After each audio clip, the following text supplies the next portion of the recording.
Friday morning இன்னைக்கு பாப்பா 2 பேருக்கும் ஸ்கூல் லீவு. மார்னிங் ரொம்ப பொறுமையா, ரிலாக்ஸா தான் என்னோட வேலையெல்லாம் பார்க்க ஆரம்பிச்சேன். நேத்து கடையில சக்கரவள்ளி கிழங்கு வாங்கிட்டு வந்திருந்தேன். காலையிலேயே அத கட் பண்ணி, வாஷ் பண்ணி வேக வச்சாச்சு. 11:00 போல சாப்பிட்டுக்குவாங்கன்னு சொல்லிட்டு, டீ போடும்போதே கிழங்கையும் வேக வச்சு எடுத்து வச்சுட்டேன்.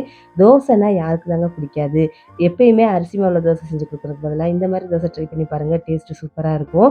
1 கப் கோதுமை மாவு, 1 1/2 கப் கேப்ப மாவு, 1/4 கப் ரவை சேர்த்துக்கலாம். இது கூடவே சீரகம், வெங்காயம், பச்சை மிளகாய், மல்லி, கருவேப்பிலை எல்லாத்தையும் பொடியாக கட் பண்ணி சேர்த்துட்டு கொஞ்சமாக உப்பு சேர்த்து நல்லா தண்ணி ஊற்றி கரைச்சி இதை ஒரு 10 நிமிஷம் ஊற விட்டுருங்க.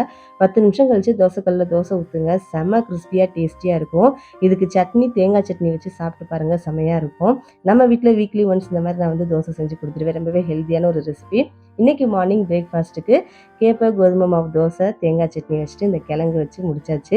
உங்கள் வீட்டில் இன்றைக்கி பிரேக்ஃபாஸ்ட் என்னன்றதை கமெண்ட்டில் சொல்லுங்கள். கொலப்பல் life style YouTube channel subscribe பண்ணாதுங்க, சப்ஸ்கிரைப் பண்ணிக்கோங்க.